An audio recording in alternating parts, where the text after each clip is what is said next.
Hello, my name is Shreya and in this tutorial we will be talking more about NumPy.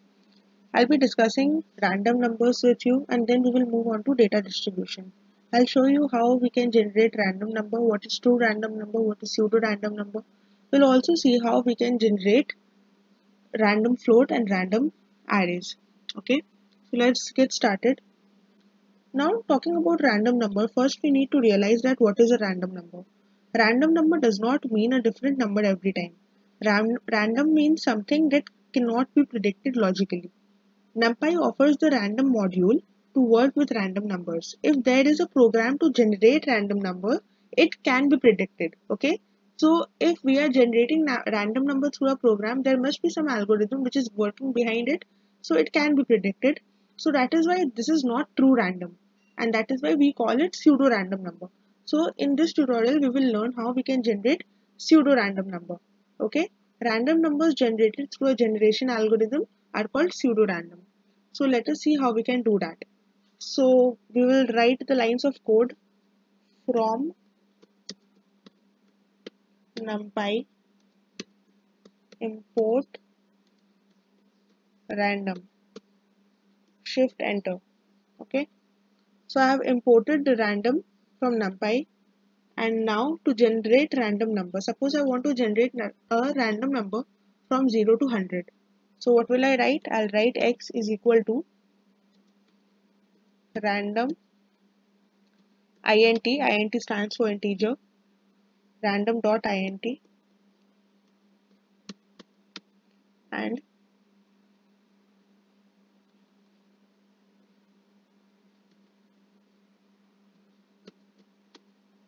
inside the bracket I'll write 100. Okay, x is equal to random dot rand int and inside the bracket I'll write 100 and in the next line I'll print x. Okay, so if I press shift and enter, it will give me a random number. The number can be anything from 0 to 100. So let us see what the number is. Shift and enter. So we are getting 37. Okay. Now if I press the number again, if I mean execute this line of code again, so we'll get a different number. Shift enter, we are getting 18. Again 55. Okay. So the algorithm is working and each time we are getting some random number which cannot be predicted. Obviously from the lines of code it cannot be predicted.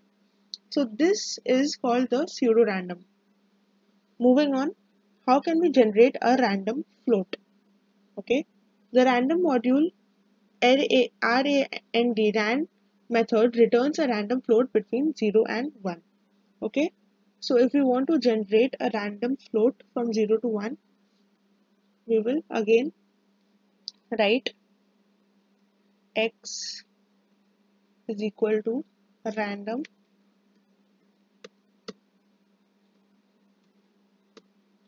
rand and inside, notice that now we want to generate float, so we are not writing rand int, we are not writing int, we are just writing a random dot rand and we will print x shift enter. So we have generated a random float. Okay, if I execute these lines of code again, I'll again press shift and enter. So notice how these numbers are changing every time. Okay, so in this way we can generate random float. Now suppose that we want to generate random array.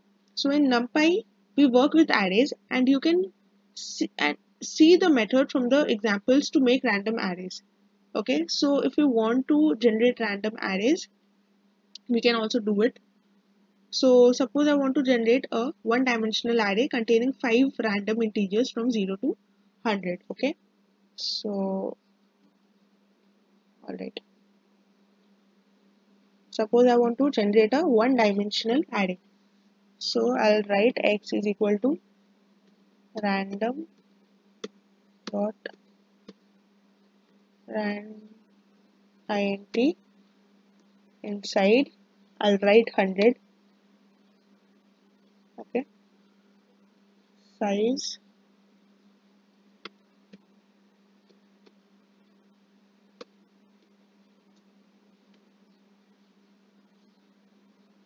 So I have written x is equal to random dot rand int inside 100 because we have to generate integers from 0 to 100. So I have mentioned the ending point 100 and we want 5 such integers. That is why I have given the size which is equal to 5.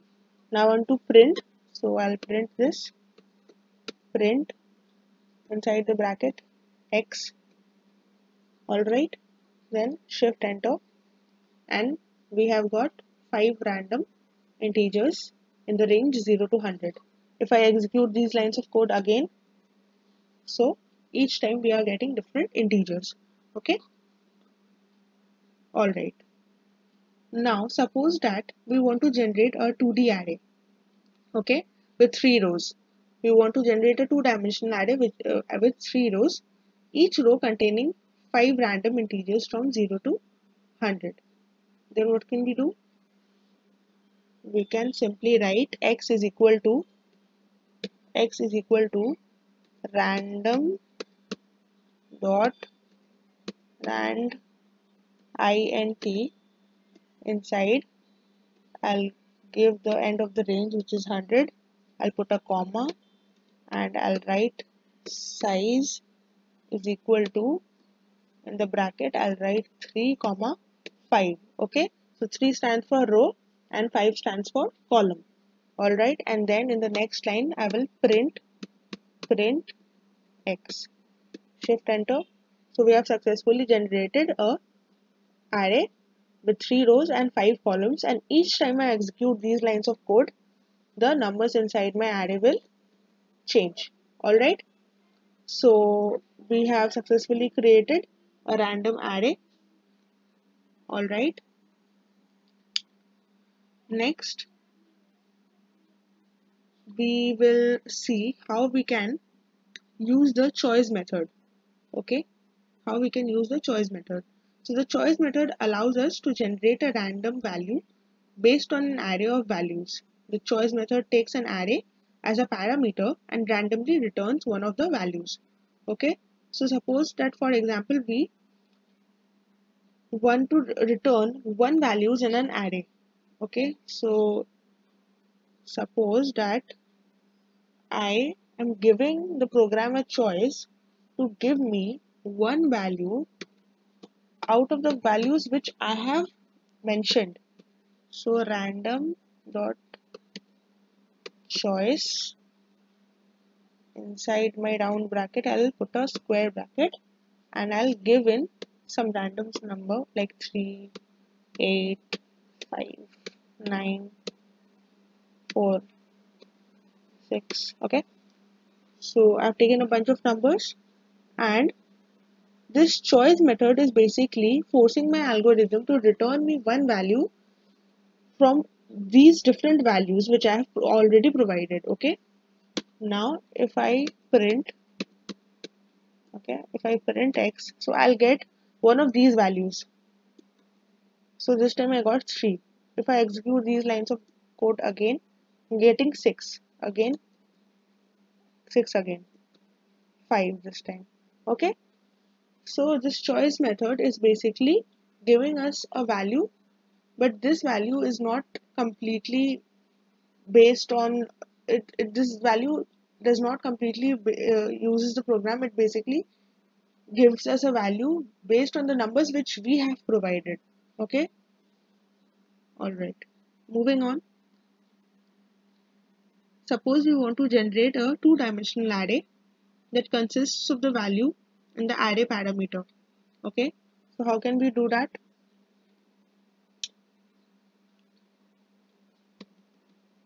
Okay, so x is equal to random the choice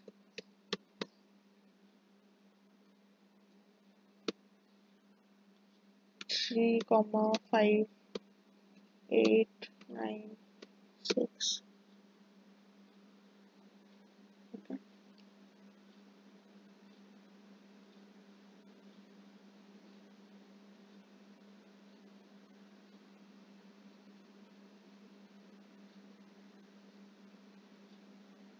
size I'll have to specify. So the size of the array which I want is 3 rows and 5 columns. So I'll write the size 3 comma 5. Alright. Now in the next statement I'll write print x. So we have got an array with the numbers which we have mentioned. Okay. And the size is 3 comma 5. That means 3 rows and 5 columns. Okay. So if I execute these lines of code again, I'll get a different array. Few numbers will be different, few elements will be different, but all the numbers will only be from these bunch of numbers which I've already specified. So this was the use of the choice method. Okay, alright. Now moving on, we will be discussing about data distribution. Okay, we'll be discussing about data distribution. So what is data distribution?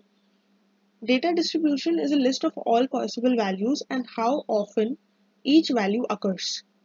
Such lists are important when working with statistics and data science. The random module offers methods that returns randomly generated data distributions. A random distribution is a set of random numbers that follows a certain probability density function. Okay, so a function that describes a continuous probability, that is a probability density function. Okay, so what is a probability density function? I've written already over here. Alright, so probability density function is a function that describes a continuous probability of all values in an array. We can generate random numbers based on different probabilities. The choice method allows us to specify the probability for each value. Okay, so also the probability must be between 0 and 1, where 0 means that the value will never occur and 1 means that the value will always occur. So the probability generally lies between, all the time mostly it lies between 0 and 1, where 0 means that the event will never occur and 1 means that the event will always occur. Okay, so here I have taken an example. Suppose we want to generate a one-dimensional array containing 100 values, where each value has to be 3, 5, 7 or 9. Okay, so there are only 4 numbers which can occur. The number can be either 3, it can be either 5, it can be either 7 or it can be 9. Okay, so the probabilities of all these numbers are also mentioned. So the probability of 3 in the 1D array should be 0.1. The probability of 5 should be 0.3, 7 should be 0.6 and 9 should be 0. The probability of 9 being 0 means that 9 should never occur. Okay, because we are already defining the probability of 9 to be 0. That means that 9 will never occur. Okay, so if we want to generate such 1D array, what should the lines of code be? We will write x is equal to random dot choice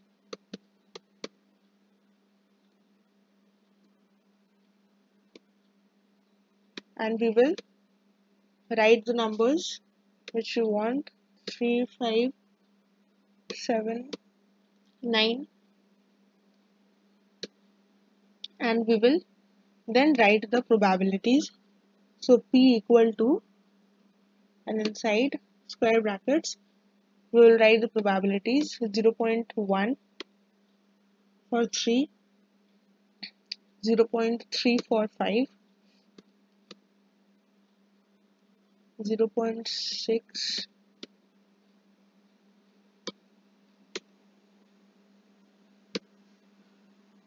and 0.0. Okay, because we do not want 9, so the probability of 9 we have taken 0.0, and then we will mention the size. So the size should be 100. Alright, now we will print this one-dimensional array. I'll execute these lines of code. So see, we have generated one-dimensional array. It contains 100 numbers. Okay, and the probability of 3 is 0.1. If we manually count it and if we manually find out the probability, we will be able to see that this exactly matches. The probability of 3 is 0.1, 5 is 0.3, 7 is 0.6 and 9 does not occur. Okay, not even once 9 is occurring. That is why the probability of 9 is 0.0. Okay, moving on.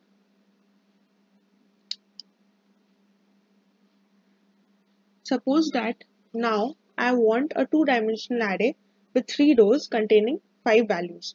Okay, but now I will specify the probability. Okay, so this time what can I write? I can write x is equal to random dot choice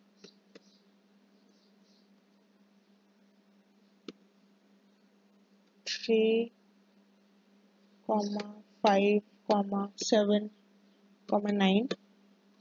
I will also mention the probability. So p is equal to 0.1,